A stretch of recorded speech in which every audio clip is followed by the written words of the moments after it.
So welcome everyone to Simonsen Says, and I have an extremely interesting and wonderful guest today. So thank you, Dr. Rob Raimondi from One Manhattan Dental, for taking the time to join me today. Thanks for having me, Lisa. I wanted to start because it's kind of an interesting story for the viewers on how we met, and I'll just give a quick debrief that it was a Sunday morning, and I was speaking to a client, and was having a problem with my tooth. And again, I'm sure people are like, okay, what does this have to do with real estate? Fast forwarding the story, he ended up putting me in touch with you. It was a Sunday morning, and within, me sort of feeling my entire face freezing or painful, you immediately called back. A few days later, or the next day, I ended up at your clinic, and the experience from the time that I was introduced to you through the whole process of what needed to be done to make me feel normal again was so exceptional. Well, thank you. That I was like, I wanted you to come on the podcast and discuss how you have brought what for most of us, if we're thinking of going to the dentist, let's face it, we're not really happy. But the experience of luxury and branding and taking things up a notch, which is sort of what my brand is about. It's being elevated and giving, our clients the very best service. And I saw that same sort of alignment with what you're doing. So I'd like you to just perhaps, it's about smiles, service, and really 5 or 6 star, practice that you've created. If you could just give us a little bit of how you make this experience so exceptional. I think the start of it is to understand what you're asking from me at the moment you text me on a Sunday morning. Right. Right? You're in a vulnerable position and you need help. You're scared. You don't know how to get out of it. And I think it's a lot like when someone needs to sell their home or they want to move. Mm-hmm. I mean, there's a lot of uncertainty associated with that situation. That's a great word. There's a lot of uncertainty. That's definitely a common, right. It's a common thread right, in, for sure. in all industries. And so it's my opportunity, especially in a world that feels uncertain, to give you something to make you feel better and to take care of you through the journey of actually getting you better. So there's duality there. And so what we've done is we've tried to pay attention to every point in that journey from starting Sunday of how I talk with my team, of lining you up for Monday, communicating with pharmacies and other doctors and specialists to execute everything at the timeline that you need it. That also works for you. Right. And I'm sure it's a lot like what you do in closings and movings and things like that is real estate, taking care of you where you are and how to get you where you need to be. Right. I think something which also stands out, and I'm just thinking as you're speaking, that I felt with you, and I think probably is something where when you are looking at brands and what takes it up, from 3 star to 5 star, it's also making someone feel that you are listening to them, and they do feel authenticity. I hope so. Right? People do feel whether they're being sold, sort of where you're being authentic. So I think authenticity is also part of creating this experience and brand. I think that what has to happen for me, my team, all of us is to be so present with what's actually happening, right? You're giving me a gift of trust in that moment. Right. And so I have the ability to, I said it before, is to help you with something and to be in the purest form, person to person, to be able to go through that journey with you and not really hear the noise that can exist in the best city in the world and running a business and having a team and everything else of happening around you, is to look at what's happening in this moment and how do I get you where you need to be, and having the level of gratitude for the opportunity to help another person is like, it's the biggest gift I get. It's the greatest commodity that I'm given, is the trust of a human being something. Right? That commodity, the trust is incredible. Right. That you're giving me your trust. I'm giving you the trust of my home. I mean, your mouth could be your home could be your home. Right. It's to give someone the trust of something, of where I'm being, and to like, I need your help. Can you help me?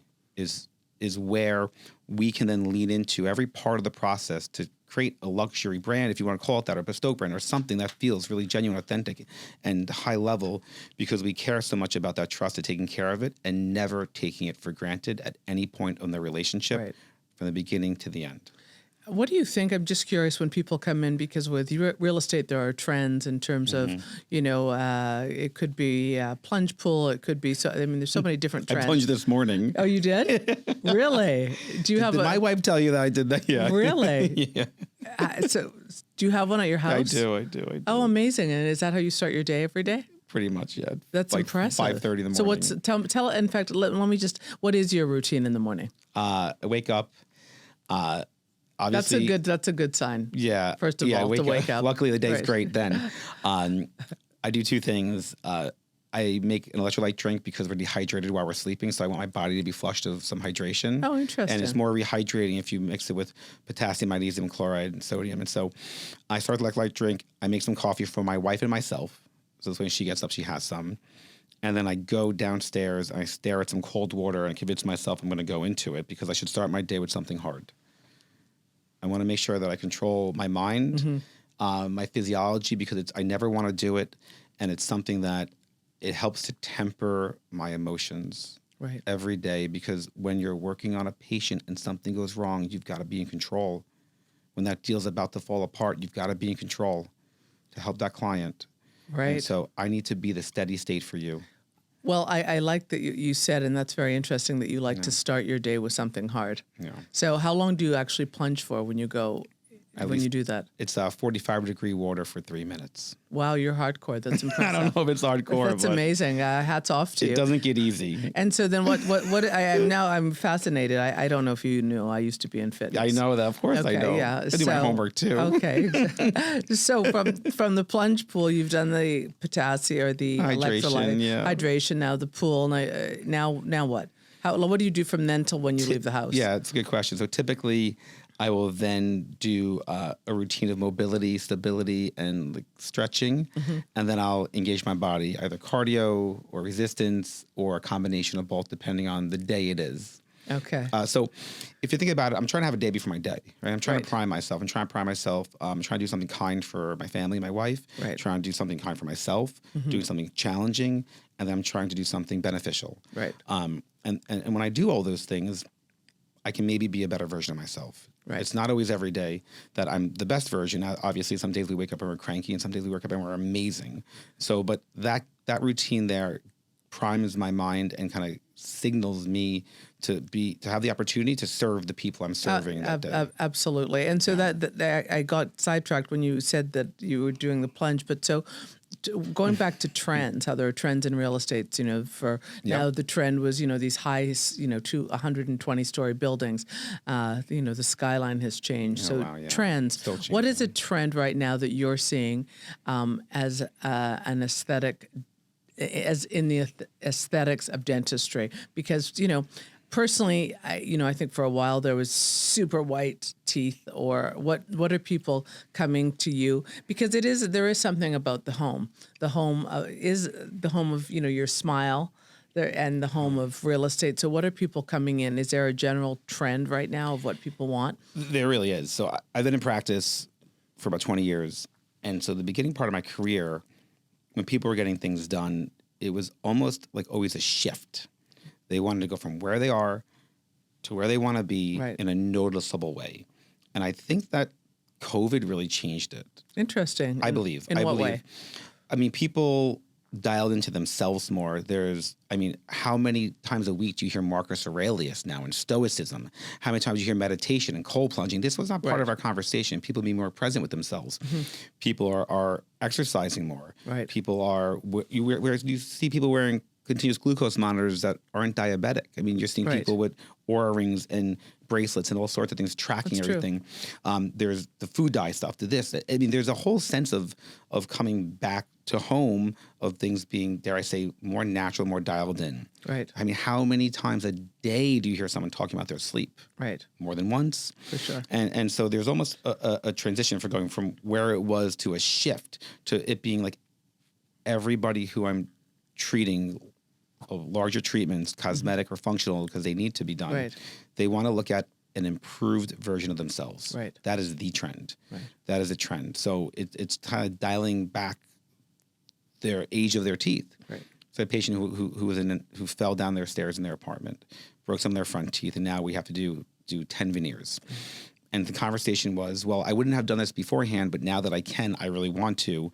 I just want to look more like myself of how I feel on the inside because my teeth do not represent me. Mm-hmm. I don't know if you guys get that.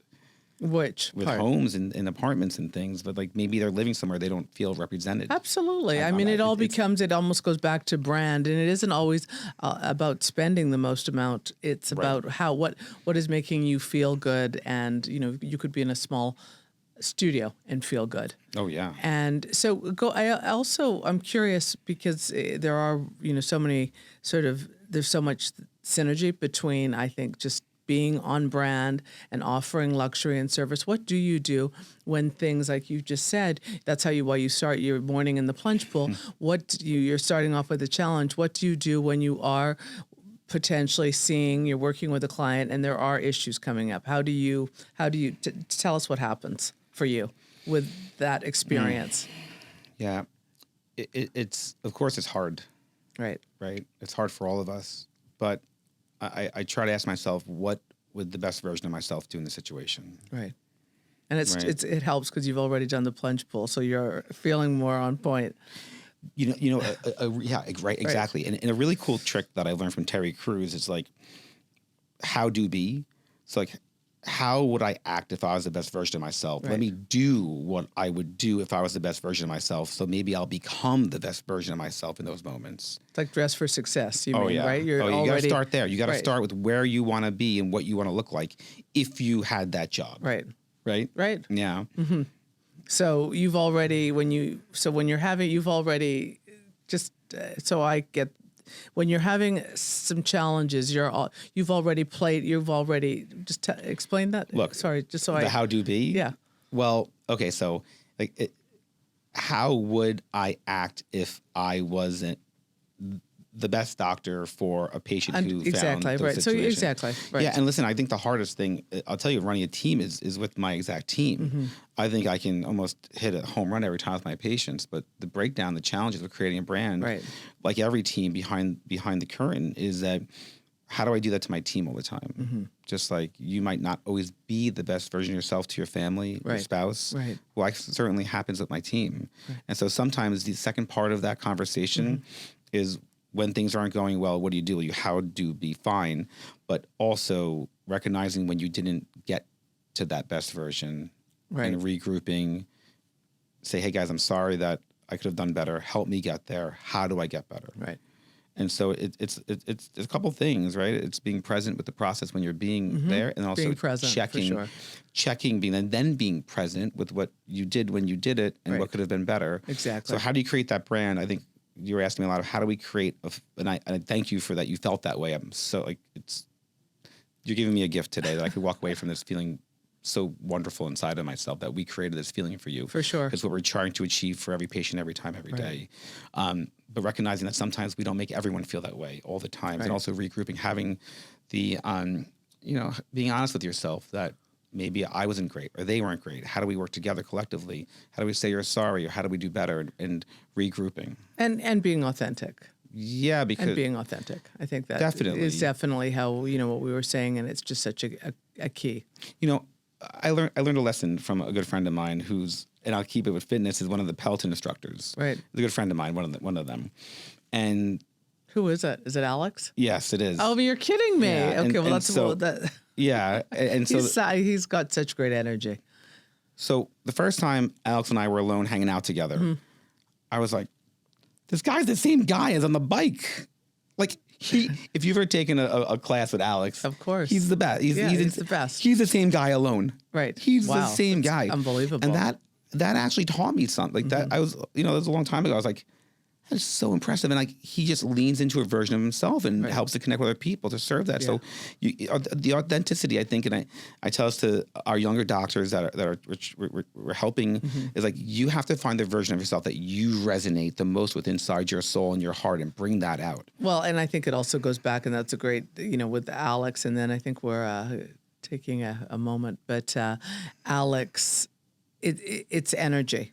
And I think that that's something very important when people are connecting or clients are making decisions, that they feel that there's, someone who actually cares and is interested in their patients or clients, right? I'm Brian Scott Cohen, one of the top loan originators in the country and the #1 mortgage originator at Guaranteed Rate Infinity. Guaranteed Rate Infinity arguably has the most advanced tech in the industry. Our completely digital loan process makes it easy and efficient for homeowners, from a 15-minute pre-approval to the digital application and through closing. My team and I would love to help you get into the home of your dreams. Hi, I'm Dylan Pachulik, CEO of XL Real Property Management, New York's most trusted name in luxury property management since 2012. We specialize in managing individual apartments, townhouses, and rental buildings held by absentee owners. We maintain our properties with the highest standards of quality and service so that owners can choose a hassle-free approach to real estate investing. Rented or owner-occupied, we handle it all. For more information, contact us at xl-rpm.com. So great dentistry and homes are built on, for me, beauty and function. Mm-hmm. And again, there's, alignment. You're describing a mouth right now. No. Right, exactly. Or a home, right? Beauty and function. Absolutely. Because if it looks great, but you can't open your, Your kitchen door, your right, drawer hits exactly. the door, yeah. So can you tell me a little bit about beauty and function? I mean, it's all we do all day long. You need to... I think that one can't happen without the other in some sense. And then function is a more defined thing, right? Function is the more of how something has to work, defined by the boundaries of the system in which it's working in. Okay. Beauty now is, dare I say, the fun part, because beauty is subjectively, what do you perceive beauty to be? So the conversations that we have with people when we're doing their mouths, and it's what I think about if I'm designing a space in my home or anything. Right. What are the functional constraints that I can deliver this thing or make this thing in? And then what is the beauty we're trying to achieve? And the fun part is to understand your version of beauty and then what your functional constraints are and tying them together to be able to execute something beautiful and functional. Right. We start the conversation saying, go to Central Park. We're on Central Park, right? Our practice right now, at least until we have to move. Yeah, you have incredible views. Yeah, we're very lucky. Go to the Central Park and pick out your 2 favorite flowers, and all of us will pick out different flowers. So if you're asking me what teeth you should have, you have to first tell me which flowers you like. So for me, with clients, I like to, educate them, and sometimes they need guidance, and perhaps they have one idea in the beginning and we end up somewhere else in terms of once they execute and purchase. For you, when a client wants one particular look, but you may not think it's the right aesthetic for them, with all of your expertise, how do you guide them, or do you let them make the decision that doesn't work for them, or how does that work? Well, I guess working for them is such a movable boundary. And so this does happen for sure, that somebody goes with a look that I think doesn't work for them. Right. And so I'm staring at teeth and faces all day long. And so my aesthetic goal is balanced, harmonious, fitting them. It should fit with their face, with their personality, with their essence, instead of something that clashes, in my belief. Generally speaking, in my aesthetic desire.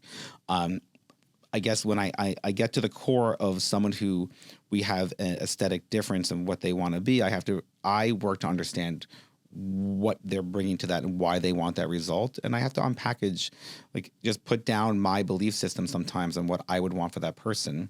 Because sometimes people want a little bigger, a little wider than I might think that would look natural. But maybe what my version of reality isn't what they want. So we then have a conversation, quite honestly, like I would have with you. And I would say, listen, I believe that if you wanted this look, you wanted the most natural, balanced look for your face, you would go with this shape and this color. If you want something to stand out more, if you want someone to notice that you've had your teeth done, you might go with this brighter color, the color of that book, or whatever it may be, right? And so the conversations happens a lot in front of mirrors and different lights. and trying to understand inside what they're trying to go for to make sure that we're making the right decision. Well, and also I've noticed, because obviously on social media, there's so many different, people and celebrities that to me, the very broad, big white smile is, I don't know if it's coming back, but I think that it's almost a sort of, how some people want a more flashy car, a Lamborghini or a Bugatti or whatever it is.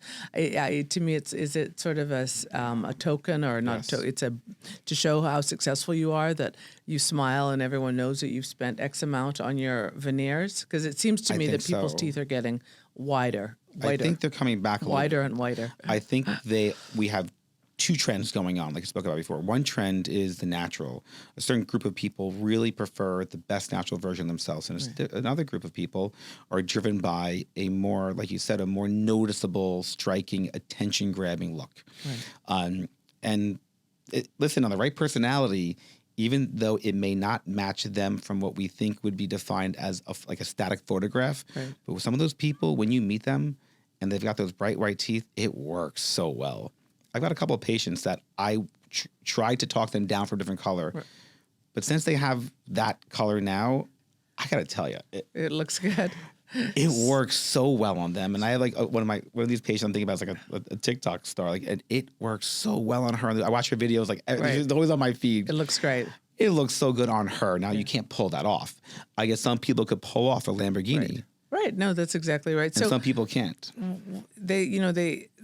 of course, the cliche is that, a smile is your first impression. And it's like an apartment. The first impression when you open the door, why some people like, a vestibule, a foyer, it's the first impression when the door opens, the first impression when you meet someone and they smile. Do you think that's true? What is your first impression when you go to someone's home? That's what is when you go to someone's home, when the door opens, what is your first, Well, it's like we spoke before. It's the lighting, it's the textures, it's shapes. For me, it's everything. It's the entire vibe that's created from that. And I think that's when I meet a person, that's how I look at their smile. I don't look at their smile by itself, but I'm looking at everything, what they're wearing, their energy, their hair, their facial expressions. When I meet a new patient, like when you're meeting a new client or you go to a house, you're kind of taking it all in to feel the energy of what that whole thing represents and how they complement each other. Has there ever been, I'm sure I won't answer it for you. Has there been situations where there's a client that comes for a consultation that you decide you just can't work with? And Sure. And what are the warning signs for someone running a practice? The biggest warning sign. Because I know that happens in our is business. indecisiveness and unclear what they want. Right. They want to change their smile, but they don't know how. They want a different this, but they don't know what. They can't identify. I want new teeth, and I just don't like this. I don't like this. I don't like this. But they can't identify what they like. They can't identify where they're going. They can just identify or they change their mind frequently. And so it's like the indecisiveness, which makes me not comfortable treating somebody in a permanent state, because when I do something, it's static. I can't change it easily. And so I try to, when I meet a person who isn't happy with where they are but don't know where they're going, we try to not go forward. Right. Well, indecisiveness. How many clients have you wasted showings and showings and showings on that can't pick a home to buy? Yes, and that's this is the a great same thing. house. This is a That's great right. apartment. It's the same thing. It's the same thing, and so you have to know when to. It's almost like a hotel. They don't want this room. They don't want that room, or I don't want this thing on the menu, that thing on the menu. Well, and you have to know when to. I mean, there are people that take a moment, and then there are people where it's just not gonna. They're never gonna make the decision. Correct. When I go to a hotel, it's usually the third room. But I am, so I don't want to. There's a moment, You're like my wife. So what about your team? Because you've created this great brand and team. What do you look for when you're hiring people? What are the must? What is someone who is part of your team? What is a definite turn on or turn off? Exactly what you said before. Energy. Mm-hmm. Energy. Right. And I'm looking for someone who will make the team better, who can make me better, and who are willing to work through that process of getting better. Right. And ownership of what they've done wrong and what they're doing right, and to help each other. One of the biggest red flags on our team is when you call out your coworker for doing something wrong. You're saying that's a turn off. yes, it's one of the biggest turnoffs when somebody keeps paying attention to what other people are doing wrong, Right. instead of helping, being part of the solution. Those people never make it past their 90 days. Right. They can't. Right. They can't. We have to focus on the good in people from a team. For sure. And hold people accountable. That's my job. That's not as a part of our team. That's not their job to Right. hold each other accountable. As the leaders of the practice, it's our job to hold each other accountable, ourselves and them. And so the number one thing we're looking for is energy, ownership. Well, number one thing, the things we're looking for is energy, ownership, and wanting to be part of something to help other people. Right. The I like connectedness. Well, I like what you said about being part of the solution. Yeah. And focusing on the solution, not the problem. Look, someone Because- drops the ball in a game. You could say, "You dropped the ball," Right. or pick it up and run with it, and then later say, "Hey, what can we do next time to prevent that ball from being dropped?" So when someone comes to your practice, if you were describing a type of building, what does your practice feel like? Are you more pre-war, modern? What are you? Well, So loft, what is the feeling that oh one wow, gets? I don't know. You should probably tell me what you think that is, but because you experienced it. Oh my goodness. Yeah, I don't know how to put it in words like that. I'm sorry. I'm not a real estate person. I'm a dental person. I think you're clean and contemporary. Okay, good. So yeah, our goal is that Clean and contemporary. it's Very clean. cutting edge. I think cutting edge. It should be balanced where nothing draws attention to itself. Right. Is my goal. I don't want you to notice the finishes that I have. I don't want you to notice the lighting. I don't want you to notice anything. Is my goal of our actual physical space. It should look great. It should look great. We should have nice finishes. We should have nice wallpaper, nice flooring. It should be really well done and well balanced, but nothing should draw attention because you are the center of the attention. What do you think for luxury right now with all of the trends, just in general, is overrated? I think the most overrated thing is brands without the substance. Right. Great point. And there's a lot of those, because of social media. Yeah, I think the most overrated thing is something that represents something that doesn't stand for it when you actually experience it. Right. It's like Alex, the Peloton Oh, yeah. instructor. You're saying off camera, on camera. So he's, authentic to his brand, and he's the real deal. So Real deal. And what about overrated or underrated? Pardon me. Underrated right now, I think, is how good the world is and how good people are to each other. Mm-hmm. It's way underrated on how beautiful we can be together when we just connect. I think it's way overrated is the news and the world outside of your world. Right. I think the underratedness is what your world actually is, and it's the people you see every day from when you wake up till you go to bed. People are undervaluing the moments of connecting interpersonally with everybody they see in their day and every conversation they have. You have the opportunity to make the cashier at your coffee shop's day better by connecting with them for a moment and wishing them well. I think it's underrated. We're underrating the substance of our life on every day that we have together, of the actual people that make up the real world that we experience, not the world we experience on our phones. I agree with you. Yeah. I completely agree with you. I want to just finish off on a question about AI, and that goes back to branding and where we're going to be in the next 6 months, 1 year, because it seems to be Great. changing extremely quickly. Are you replaceable? I can ask myself the same question, but I'm asking you as a practice, with the way the world is going in terms of brand and practice and all of the things that we've discussed today, where, I think that with AI, I am improvable. how? So I spend a lot of time with AI and thinking about AI. Mm-hmm. I believe, like every revolution we've had, agricultural, industrial, the internet, I think these technologies can replace the tasks that we do. Going back to the thing we spoke about a few minutes ago, Right. the more AI comes into my life to help me diagnose, help me treat, design things, the more I can connect with my people. Right. So I believe that, am I replaceable? I think parts of me that are noise are replaceable, but the substance of who we are, the essence of the human connection will be more available to us with the implementation of these technologies. And we spend a lot of time implementing them in our practice right now. We have AI everywhere we can. And some of it is involved in patient care, and some we're just playing around with. Well, I think it's probably a great place to to end today as we're sort of gone a 180 on branding and experience and thinking about AI as we go forward, that there are parts of probably most careers and practices that are going to be replaced and replaceable, but the human connection, the authenticity, there is part of no matter what the future looks like, that is definitely, I personally believe, and to the point of what you've just said, that is not replaceable. You know, the thing about AI that I think we should lean into is that AI will allow us to be more authentic. Because if you are not authentic, it will know. Right. It will know. Right. So I believe that these technologies will hold us accountable. The successful people will be more successful, and the people who can't back up what they're not doing, what they say they are, will be found out sooner. And so the beauty of these things, I believe, and I hope, maybe I hope more than I believe, is that it will raise the bar in everything that they do. Because if you have some people who are saying they're the best real estate agent in New York City, but yet they're not selling anything. Right. Well, guess who's going to find that out sooner than anybody else? Exactly. The metrics that can be analyzed that are simply measurable things.